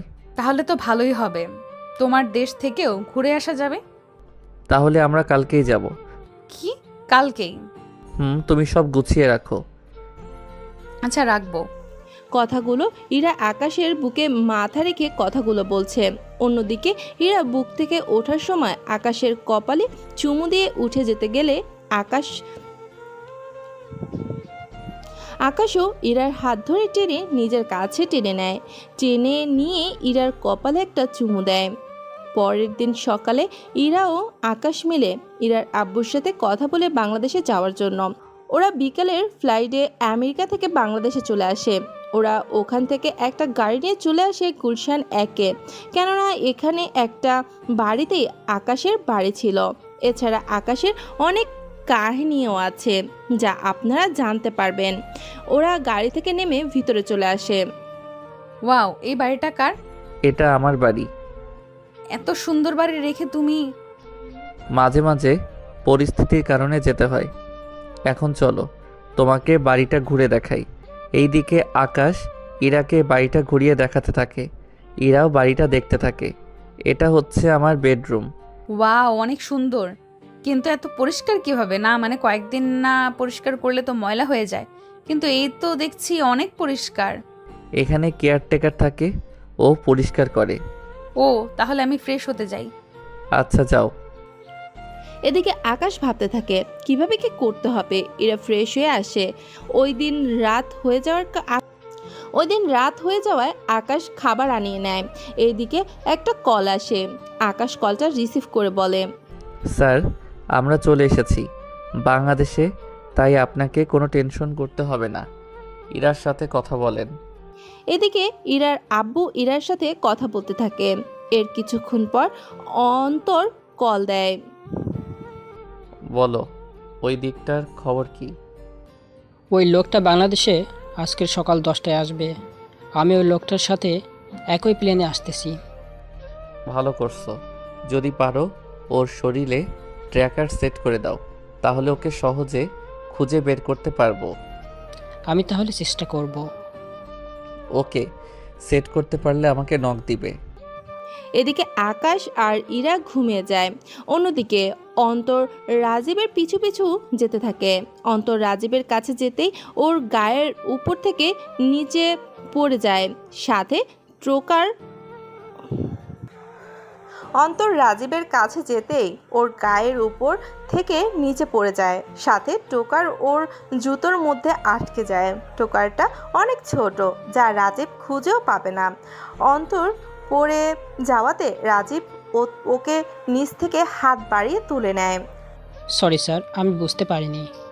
ঠিক আছে, এরপর থেকে দেখে শুনে চলবেন। ঠিক আছে স্যার। পরের দিন সকালে অন্তর ও রাজীব ওরা একসাথে নেমে যায়। এদিকে আকাশ ঘুম থেকে উঠে দেখে ইরা মাথার চুল আঁচড়াচ্ছে। আকাশ বিছানায় থেকে ইরার কোমরের দিকে তাকিয়ে আছে। কিছুক্ষণ পর ইরা খেয়াল করে, তাই ভুরু কুঁচকে আকাশের দিকে তাকায়। কি ব্যাপার? কই কিছু না তো। তাহলে এভাবে তাকিয়ে কেন আছো? এমনি সুন্দর জিনিস কার না ভালো লাগে? আমার দেখেই তো তাকিয়ে আছি, অন্যের হলে তো তাকিয়ে থাকতাম না। তাই বলে এইভাবে তাকিয়ে থাকবে নাকি? সব তো তোমারই। হয়েছে, এবার ফ্রেশ হয়ে আসো, নাস্তা দিচ্ছি। বাহ, নাস্তা কি তুমি বানিয়েছো? কেন, আমি বানালে কি খাবে না? কি যে বলো না, তুমি বানালে তো আমি ফ্রেশ না হতেই খাওয়া শুরু করব। এত এক্সাইটেড হওয়ার কিছুই নেই, ফ্রেশ হয়ে আসো, আমি খাবার নিয়ে আসতেছি। আকাশ ফ্রেশ হতে চলে যায়। অন্যদিকে ইরা নিচে এসে খাবার নিয়ে উপরে চলে আসে। ইরা নিজ হাতে আকাশকে খাইয়ে দেয়। খাবার খাওয়ার সময় শাকিল কল দেয়। হ্যাঁ বলো। বন্ধু, আমি তো বাংলাদেশে চলে এসেছি। ওর লোকটার পায়ের জুতার মধ্যে ট্র্যাগার লাগিয়ে দিয়েছি। ভালো করছো। তুমি ওখানকার একটা হোটেলে উঠে পড়ো। বাকিটা আমি যেভাবে বলবো সেভাবে করবি। কোনো ভুল করলে চলবে না কিন্তু। কোনো চিন্তা করতে হবে না। তাছাড়া ভালোই হলো তুই আমাকে ওই লোকটার ছবি দিয়েছিস, নয়তো আমি ওকে চিনতেই পারতাম না। এখন একটা হোটেলে উঠে যা, তার সাথে ওই ট্র্যাকারটা অন করে ওর লোকটার লোকেশন জেনে নে তুই। তাহলে তাই করব। এদিকে আকাশ অনন্তের সাথে কথা বলে খেতে থাকে। আকাশ ইরাকে খাইয়ে দিচ্ছে আর ইরা আকাশকে। ওরা দুজনেই খাওয়া শেষ হয়ে গেল। চলো না ইরা, তোমাকে নিয়ে ঘুরে আসি। তাহলে তো ভালোই হয়, কিন্তু যাব কোথায়? আগে শাহবাগ যাব, ওখানে জাদুঘর ঘুরে তারপর না হয় পার্কে যাব। তাহলে তো খুব মজাই হবে। তুমি ফ্রেশ হয়ে নাও। এদিকে আকাশ না থাকার কারণে আমেরিকায় এখন ডন ভালোই নিজের কাজ চালিয়ে যাচ্ছে। কেননা এখন ডনের মালামালের উপর কেউ হাত দেওয়ার সাহস পায় না। এদিকে ডন রাজীবের কাছে কল দেয়। রাজীব, ওই দিকটার খবর কি? বস, আমি তো একটা হোটেলে এসেছি, কিন্তু আমি তো এখানকার কিছুই চিনি না, তাই বের হয়ে কোথায় যাব কি করব কিছুই বুঝতে পারছি না। ঠিক আছে, আমি একজনের ব্যবস্থা করতেছি। ওই ছেলেটা তোমাকে সাহায্য করবে। আমি ছবি পাঠিয়ে দেব, সাথে তোমার হোটেলে ওকে পাঠিয়ে দেব। তুমি ছবি মেল করে ওর সাথে দেখা করে নেবে। ঠিক আছে বস। এদিকে আকাশ ইরাকে নিয়ে বেরিয়ে পড়ে। অন্যদিকে অন্তর ট্রেকার অন করে দেখে রাজীব এখনও হোটেল থেকে বের হয়নি। তাই অন্তর রাজীব যে হোটেলে উঠেছে ওই হোটেলের পাশে এসে বসে থাকে আর রাজীব বের হওয়ার অপেক্ষা করে। এদিকে আকাশ ইরাকে নিয়ে আসে জাদুঘরের সামনে। ওখানে ইরাকে দেখে ওখানকার কিছু ছেলে ইরার কাছে এসে ওকে ট্রিট করছে। আকাশ তখন টিকিটের জন্য গিয়েছিল। কিছুক্ষণ পর টিকিট নিয়ে এসে দেখে ইরার চারপাশে কিছু ছেলে দাঁড়িয়ে আছে। তা দেখে আকাশ এখানে এসে একটা ছেলেকে দেয় একটা থাপ্পড় দিয়ে ইরার কাছে এসে ওর হাতে টিকিট দেয়। তুমি টিকিট নিয়ে ওখানে গিয়ে দাঁড়াও, আমি এদের দেখছি। ইরা ওই দিকটায় গিয়ে দাঁড়ায় ওই ছেলেকে থাপ্পড় দেওয়াতে। ওর বাকি লোকগুলো আসে আকাশকে মারার জন্য। আকাশ ওদেরকে এক এক করে মারতে থাকে। ওদের মেরে প্রায় অবস্থা খারাপ করে দেয়। 3 মিনিটে ওখানে পুলিশ চলে আসে। পুলিশ এসে আকাশকে দেখে চিনতে পারে। আরে স্যার, আপনি এখানে কবে এসেছেন? আমি এসেছি 2 দিন হলো। এসেছি আমার বউকে নিয়ে। ভেবেছি ওকে এখান থেকে ঘুরিয়ে নিয়ে যাই, কিন্তু এই ছেলেগুলো তা করতে দিল না। তাই ওদের বুঝতে পারছি। সেন্টি ওদের নিয়ে থানায় চলে যাও। আর স্যার, ম্যাডাম কি বাংলাদেশে না আমেরিকার? ও তো আমেরিকার, কিন্তু কেন? স্যার, আপনি তো জানেন না, অন্য দেশ থেকে পাসপোর্ট সাথে করে নিয়ে ঘুরতে হয়। তো ম্যাডামের পাসপোর্ট কি আছে নাকি বাসায় রেখে এসেছেন? পাসপোর্ট তো বাসায়। এখন স্যার, আপনার জন্য আর চেক করলাম না, কিন্তু পরের বার ওনার পাসপোর্ট নিয়ে বের হবেন। বুঝতেই তো পারছেন আপনি। তা নিয়ে তোমাকে চিন্তা করতে হবে না। তাহলে এবার আমি ভিতরে যাই। ঠিক আছে, যান স্যার আপনি। এদিকে আকাশ ইরাকে নিয়ে ভেতরে যায়। ভেতরে পুরো জাদুঘর ঘুরে দেখাতে থাকে। ঘোরা শেষ হলে আকাশ ইরার অনেকগুলো ছবি তুলে রাখে। ওখান থেকে কিছু ছবি ইরার আব্বুকে পাঠিয়ে দেয়, কারণ আকাশ ওনার মেয়েকে এখানে এসে এই শহরটা ঘুরে দেখাচ্ছে নাকি কাজ করাচ্ছে তা তো দেখাতে হবে। উনি ছবিগুলো দেখে অনেক খুশি হয়, কেননা আকাশ ওনার মেয়েকে খুশিতে রেখেছে সেই জন্য। ওরা জাদুঘর দেখা শেষ করে চলে আসে রমনা পার্কে। তবে পার্কে ঢোকার আগেই ওরা দুপুরের খাবার খেয়ে নেয়। খাবার খাওয়া শেষ করে ওরা পার্কে ঢুকে যায়। ওখানে ওরা দুজনে অনেক সময় কাটায়। সময় কাটিয়ে ওরা বাসায় চলে আসে। এদিকে ডনের দেওয়ার ছবির লোকটাকে খুঁজতেই রাজীব নিচে নামে। ওখানে নেমে রাজীব ছবির সাথে মিল করে একজনকে খুঁজে পায়। লোকটাকে খুঁজে ওর কাছে যায় এবং নিজের পরিচয় দেয়। এখন যেহেতু রাত, তাই এখন বের হওয়াটাই ভালো হবে। তোমার পরিচয় কি তা আমি জানতে চাই না। আমি যে কাজে এসেছি শুধু ওই সব তথ্য পেলে আমার হলে। এদিকে রাজীব ওই লোকটাকে নিয়ে বের হয়ে যায়। অন্যদিকে অন্তর ওদের পিছু করতে করতে চলে যায়, কেননা ওরা কি করে না করে সব তথ্য অন্তর জোগাড় করতে থাকে। এদিকে 3 থেকে 4 দিন কেটে যায়। আকাশ ও ইরার দিন ভালোই যাচ্ছে, কেননা আকাশ ইরাকে নিয়ে প্রতিদিন ঘুরতে বেরোয়, সাথে এই শহরের অনেক কিছুই ঘুরে ঘুরে দেখায়। এদিকে রাজীবও প্রায় অনেক তথ্য জোগাড় করে ফেলেছে, কিন্তু সেসব তথ্য কতটুকু সত্য তা আকাশ অন্তরের কাছ থেকে জেনে নেবে। এদিকে 7 দিন কেটে যায়। আমেরিকায় আকাশ না থাকায় অনেক রকমের ক্রাইম বেড়ে যায়। ডন আগের চেয়ে অনেক শক্তিশালী হয়ে যায়, কেননা এই কয়েকদিনে ডন অনেক অস্ত্র আনিয়ে নেয়। এদিকে আকাশ এখন প্রায় যাওয়ার পথে, তাই আকাশ হীরাকে বলে, আমরা কালকেই ফিরে যাব। কি বলছো এত তাড়াতাড়ি? কি করব, ওই দিকের তো অবস্থা অনেকই খারাপ। তাতে কি, তার জন্য পুলিশ আসে। তোমাকে এই নিয়ে তাতে কি, তার জন্য পুলিশ আছে, তোমাকে এই নিয়ে টেনশন করতে হবে না। তুমি এখন এখানে বসো, আব্বুর সাথে আমি কথা বলবো। আমরা আরো 5 দিন থাকবো, এরপর যাব। ঠিক আছে, তুমি যখন বলছো তাহলে আরো 5 দিন না হয় থাকি।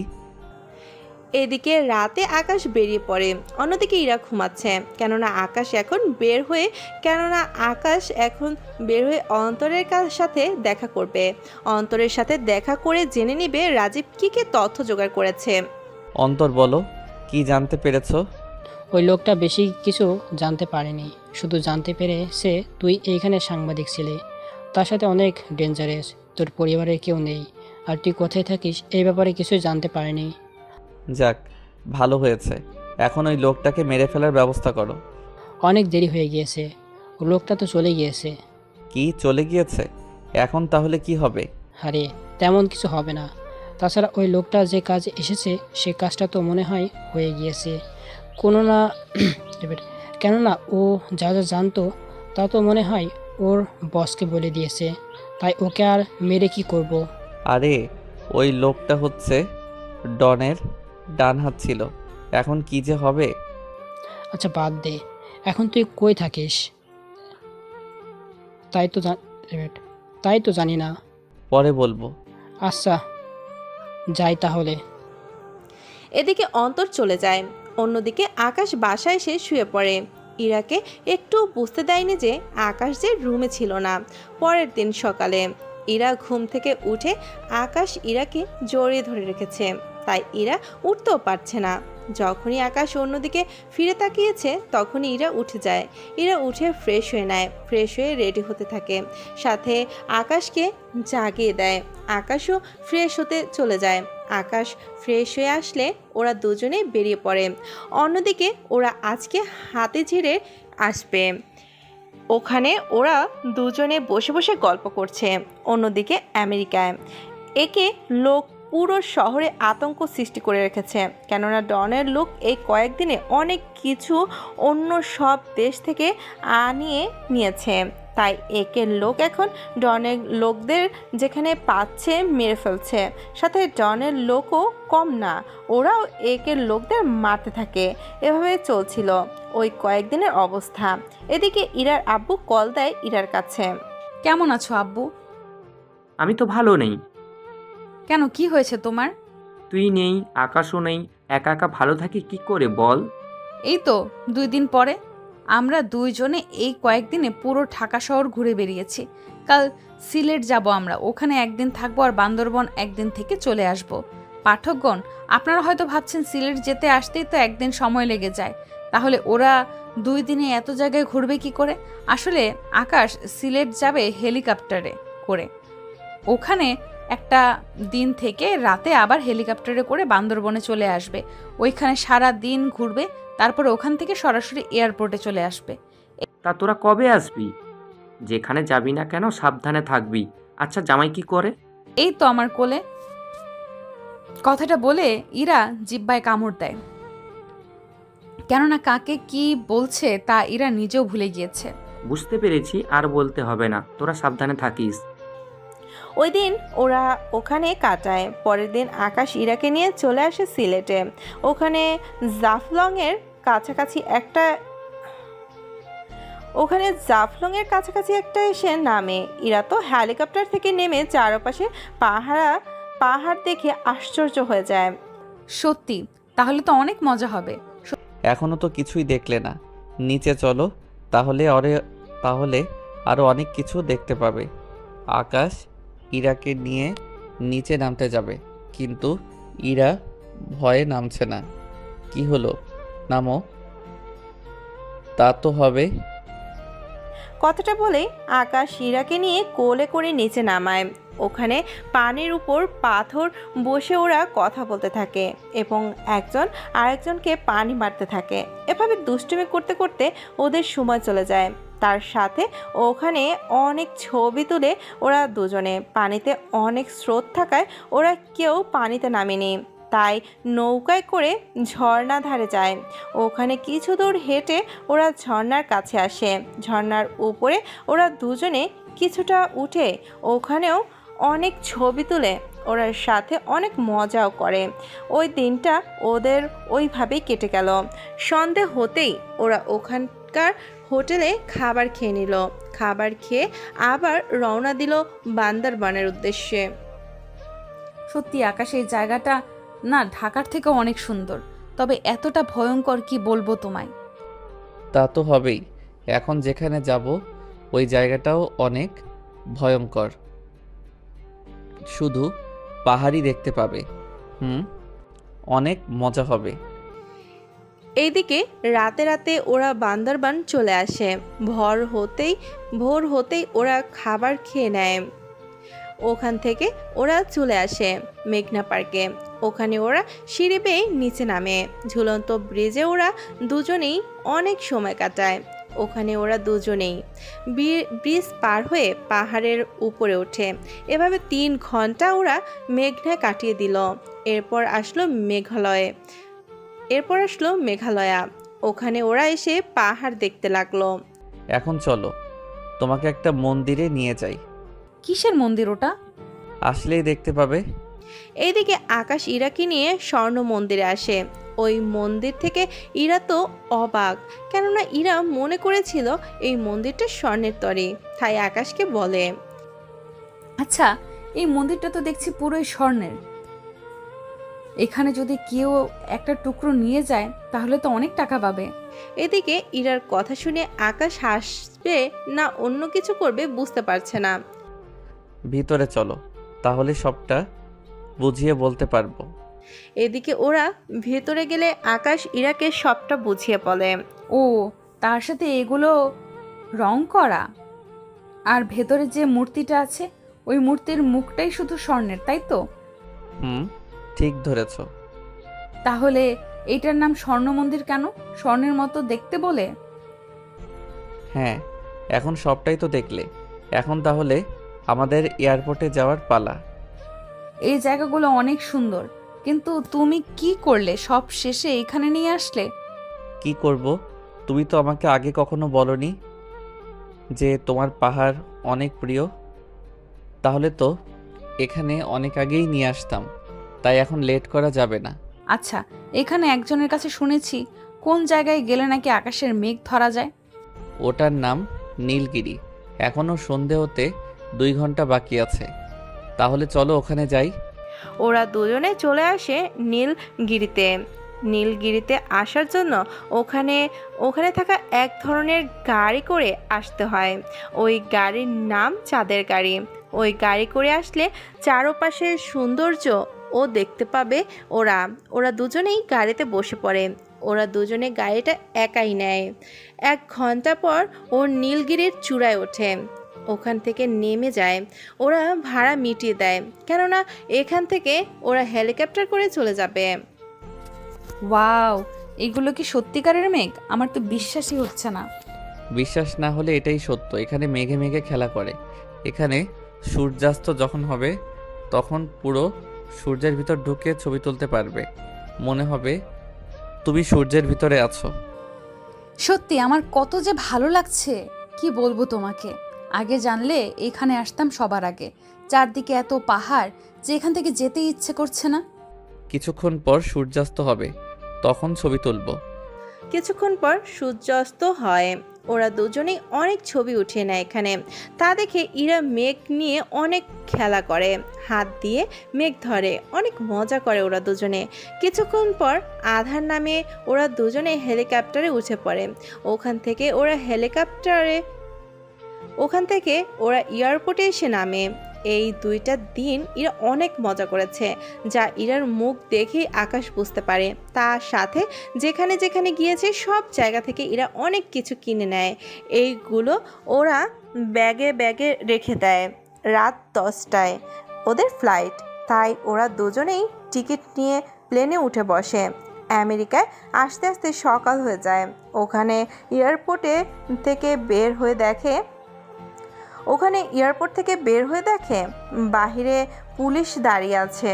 এইদিকে পুলিশ দেখে ওরা তেমন চমকায়নি। ওরা ওদের মতো করে বের হয়ে চলে আসে। ওখান থেকে ওরা দুজনে গাড়ি নিয়ে ওদের বাড়িতে চলে আসে। বাড়িতে এসে ইরা ওর বাবাকে জড়িয়ে ধরে আর 2 দিনে কি কি হয়েছিল তা বলতে থাকে। ইরা, আগে ফ্রেশ হয়ে আসি, তারপর না হয় সব বলতে পারবে। আব্বু, আচ্ছা তাহলে আমি ফ্রেশ হয়ে আসি, তারপর রাতে তোমাকে সব বলবো গল্প করতে করতে। ওরা দুজনে উপরে চলে যায়। ওখানে ফ্রেশ হয়ে আকাশ নিচে নেমে আসে, কেননা আকাশ এখন অন্য আরেকটা জায়গা যাবে। অবশ্য যাওয়ার আগে ইরাকে বলে এসেছে। এদিকে আকাশ অফিসে আসে। ওখানে আসতে কেউ আকাশকে চেনে না, কারণ আকাশকে কেউ কখনো দেখেনি। আকাশ অফিসে এসে ইরার আব্বুর রুমে ঢোকে। ওখানে কিছু ডকুমেন্ট ওনার ল্যাপটপের উপর রেখে দিয়ে চলে আসে। ওই রাতে আকাশ, ইরা ও ইরার আব্বু ওনারা 3 জনেই বসে আছে। তা ইরা, তোরা তো ওখানে ঘুরতে গিয়েছিস, তা আমার জন্য কি এনেছিস? তোমার জন্য অনেক কিছু এনেছি। এরপর একে একে ইরা সব বের করে ওর বাবাকে দেয়। আরে আর দিতে হবে না, আমাকে সব দিলে তুই কি রাখবি বল? আমার লাগবে না। জানো, ও না আমাকে শেষের 2 দিন ভালো জায়গায় ঘুরতে নিয়ে গেছিল। বিশ্বাস করুন আব্বু, ও যে পাহাড় পছন্দ করে তা যদি আমাকে বলতো তাহলে তো আমি ওকে ওখানে আগেই নিয়ে যেতাম। লাস্ট 2 দিনে আমরা অনেক মজা করি। দাঁড়াও তোমাকে ছবিগুলো দেখাই। এরপর ইরা টিভির সাথে মোবাইল কানেক্ট করে একটা একটা করে ছবি দেখাতে থাকে, সাথে ছবিগুলোর বর্ণনা দিতে থাকে। অন্যদিকে ইরার আব্বু ওনার মেয়ের সুখ দেখে না চাইতেও পানি চলে আসে, তাই ইরা দেখার আগেই মুছে নেয়। সত্যি আকাশ, আমি অনেক খুশি। তুমি আমার মেয়েকে অনেক সুখে রেখেছো, যা আমি ওর মুখ দেখেই বুঝতে পারছি। আচ্ছা, এই দিকে খবর কি? আমি শুনলাম এই কয়েকদিনে নাকি অনেক কিছু হয়ে গিয়েছে।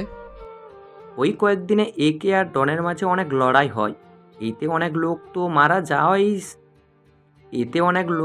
মারা যায়, সাথে ওদের মাঝেও অনেক লোক মারা যায়। আচ্ছা, আমি তো এসে গেছি, কোনো চিন্তা করতে হবে না, আমি সব সামলে নিব। তুমি আমার একটা কথা রাখবে? আমি কি কথা? বলি কি, তুমি এই রিপোর্টারের কাজ ছেড়ে দিয়ে অফিসে জয়েন করো। এত রিস্ক নিয়ে তুমি কাজ করো না। তোমার কিছু হয়ে গেলে আমি কি নিয়ে বাঁচবো? আকাশ, ইরা ঠিকই বলেছে। তোমার কিছু হয়ে গেলে ইরাকে আমি বাঁচাবো কি করে? প্লিজ তুমি এসব ছেড়ে দাও। তোমার কিছু হয়ে গেলে আমিও নিজেকে শেষ করে দিব, কারণ যেই মন, প্রাণ, ভালোবাসা ও দেহটা তোমাকে দিয়েছি তা আমি অন্য কাউকে দিতে পারবো না আকাশ। তোমরা যেহেতু বলছো তাহলে আমি ছেড়ে দিব। তোমার পর অন্য কেউ আমার শরীরে হাত দিবে তা আমি কখনোই মেনে নিতে পারবো না। সত্যি তুমি কি ছেড়ে দিবে? তোমার দিকে তাকিয়ে না হয় ছেড়ে দিব। এই কথা শুনে ইরা আকাশকে চাপটে ধরে। মনে হচ্ছিল যেন ইরা আকাশের কাছ থেকে একটা কথাটাই মনে হচ্ছিল যেন ইরা আকাশের কাছ থেকে এই কথাটাই শুনতে চেয়েছিল। ওদের এমন পাগলামো দেখে ইরার আব্বু ওখান থেকে চলে যায়। ওই রাতটা ওদের ওইভাবেই কেটে যায়। এইদিকে পরের দিন ইরার আব্বু ইরা ও আকাশকে অফিসে নিয়ে যায়। সবাইকে ডেকে মিটিং রুমে নিয়ে আসার জন্য বলে। ওখানে সবার উপস্থিতিতে আকাশকে সবার সাথে পরিচয় করিয়ে দেয়। তার সাথে আকাশ যে এতদিন এই ক্রাইমগুলো লাইভ করে রেকর্ড করে দেখাতো, এই সব কিছুই উনি ওদের বলতে থাকে। তার সাথে আকাশকে এই চ্যানেলের দায়িত্ব তুলে দেয়। এতে সবাই খুশি হয়ে হাতে তালি দেয়। আবার অনেকে ভেতর প্রায় জ্বলে যাচ্ছে, কেননা অনেকে চেয়েছিল চেয়ারম্যানের চেয়ারে বসার জন্য, কিন্তু এখন তো তাও হচ্ছে না। সেজন্য অনেকে মুখ বেজার করে হলেও হাতে তালি দিচ্ছে। ওই দিন আকাশ অফিসে কাজ করে বাসা চলে আসে। এইদিকে রাজীব, ওই দিকের খবর কি?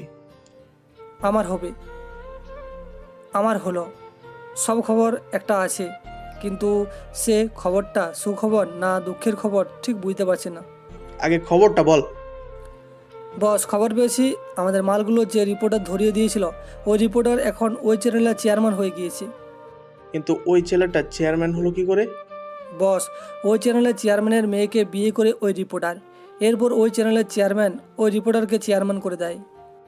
একদিক দিয়ে ভালো হয়েছে, আমাদের পথের কাঁটা দূর হয়ে গিয়েছে। বস, ও যদি অন্য কোনো রিপোর্টারকে আমাদের পেছনে লাগিয়ে দেয়? তা সম্ভব না, কেননা জীবনের ঝুঁকি নিয়ে কেউ এই রকম কাজ করতে আসবে না। তাই এখন নিশ্চিন্তে কাজ করে যাবে। এরপর শুরু হলো ডনের খেলা। ও এখন একের পর এক ক্রাইম করে যাচ্ছে, কিন্তু এখন আকাশের পরিবর্তে এখন একে ডনের বিপক্ষে। কেননা ডন যেখানে ক্রাইম করছে একের লোক সেখানে গিয়ে বাধা দিচ্ছে। এতে করে ডন আরও অনেক ক্ষেপে যায়। তাই এখন নিশ্চিন্তে কাজ করা যাবে।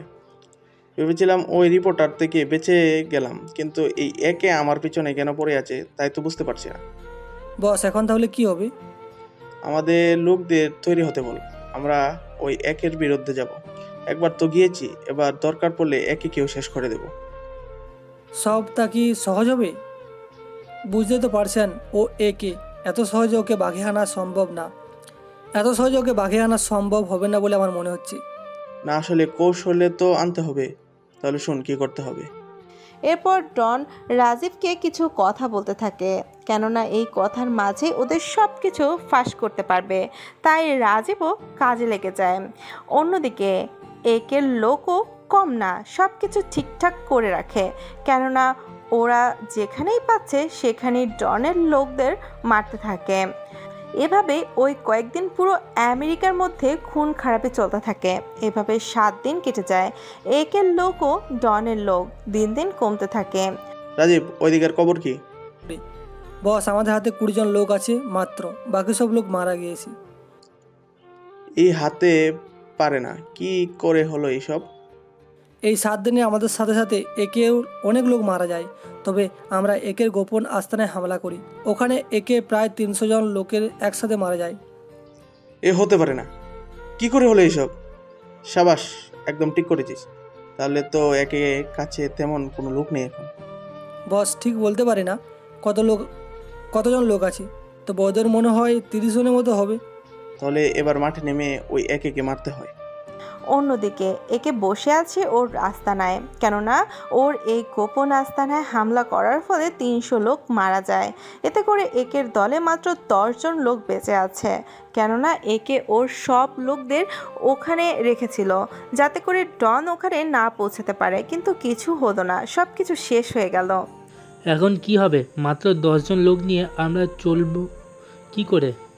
বস, ওদের দলের বেশি লোক বেঁচে নেই, কেননা আমরা ওদেরও অনেক ক্ষতি করেছি। তারপরেও ওদের অনেক লোককেই আমরা মেরে ফেলেছি। আচ্ছা, এবার শেষ বোঝাপড়া করব এই ডনের সাথে। তাহলে বস, আমি সব কিছু তৈরি করে রাখতেছি। এইদিকে ওরা তৈরি হচ্ছে। অন্যদিকে আকাশ ওর অফিসে ভালোই কাজ করে যাচ্ছে, কেননা ওদের এই অফিসে এই কয়েকদিনে আরও বেড়ে গেছে অনেক কিছু। কেননা এই 7 দিনে পুরো শহরে মাফিয়া মরার খবর ওদের চ্যানেলে দেখা হয়।